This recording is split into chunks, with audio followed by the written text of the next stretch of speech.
आणि आता बातमी चिपळूणमधून आहे। चिपळूणमध्ये मुंबई गोवा महामार्गावर धुक्याची दाट चादर पसरल्याचं पाहायला मिळतंय। परशुराम घाटावर मोठ्या प्रमाणामध्ये धुकं दिसतंय, त्यामुळे वाहतूक सध्या संथ गतीनं सुरू आहे। मागील 2 दिवसांपासून थंडीचा जोर हा रत्नागिरी जिल्ह्यात काही ठिकाणी वाढलेला पाहायला मिळतोय, तर चिपळूण आणि आजूबाजूचा जो परिसर आहे या भागामध्ये मोठ्या प्रमाणात धुक्याची चादर पाहायला मिळते। आपण या दृश्यामधून पाहू शकताय मुंबई गोवा महामार्गाची ही दृश्य आहेत। परशुराम घाटाच्या आजूबाजूचा हा सगळा परिसर आहे आणि या ठिकाणी मोठ्या प्रमाणात धुकं हे पडलेलं आहे।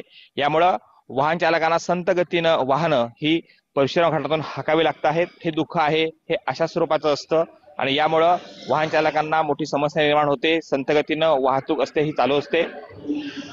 मुंबई गोवा महामार्गावरील सावर्डे कामथे घाट, परशुराम घाट आणि परशुराम घाटाचा पायथा या भागामध्ये मोठ्या प्रमाणामध्ये धुक्याची चादर ही पसरलेली आपल्याला पाहायला मिळते।